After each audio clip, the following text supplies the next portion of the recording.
Okay. So I set up a simulated corporate network here. My name is Vincent, and I took this program in August. So Mr. Hall asked me, well, set up some sort of simulation of what a corporate internet would look like. So this is simulating my web server. So this is what would service your web pages and whatnot. And then down here is my firewall, so that's protecting my inside hosts on the blue cable from the bad internet on the red cable. And we have this green cable here, which is the DMZ, where this guy is.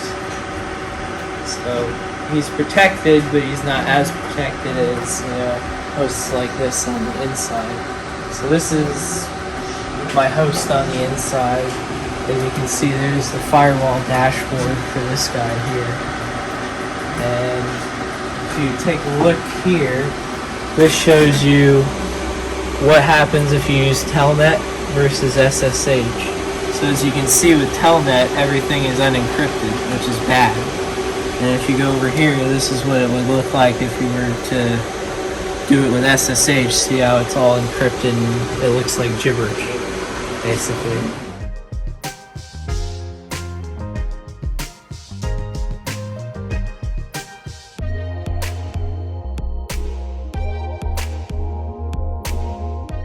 Regular tape drive. It's kind of older, but still use the same commands as if it were a newer one. So let me just get to the console here. You can actually see, there's the tape ID. Status is active. And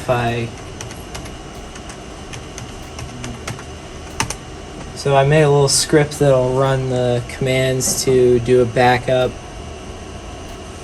And I'm going to execute that script and you'll see the tape drive start to work.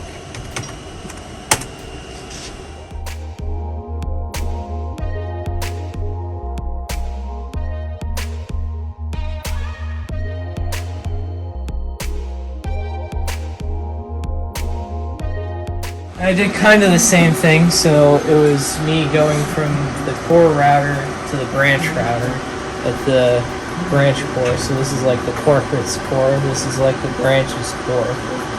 And we're looking at it over the serial link. So there's those two big blue cables there that simulates the T1 circuit between the corporate and the branch.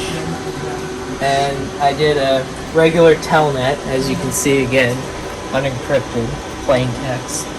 And if I scroll this guy along a little bit, a few packets, I think I need to go a little further. It's probably one of these. Yeah, as you can see, ISP-AES. That basically means it's going over an IPsec tunnel. So if I want to show that, you can actually, session timed out, of course. Give me a second.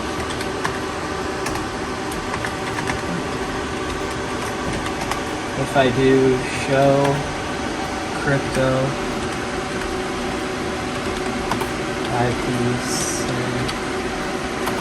IPsec for security associations, you can actually see the packets that were encrypted and decrypted when I did that telnet session earlier. And this is just showing you the data fields that are in that packet. Alright, so created a password cracking station back here. So it's a kind of powerful computer with a GPU to show you how easy it is to crack simple passwords. So I just have a simple 5-letter password. Give me a second to log in. And if I show my environment, this shows me my GPU status. This shows me the hashes that I have. I have a little dictionary. I have one that cracks it with a dictionary, and I have one that cracks it with brute force. So if I do crack dictionary, as you can see, it took only a few seconds to crack it with a dictionary attack. Given my dictionary is pretty small, but it might take longer if I had a bigger dictionary. So if I clear that out again and I run brute force, you'll see it's just about as fast.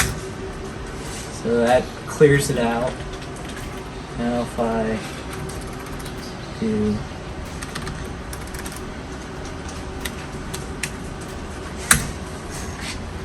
this, literally runs the same thing. 2 seconds. Literally.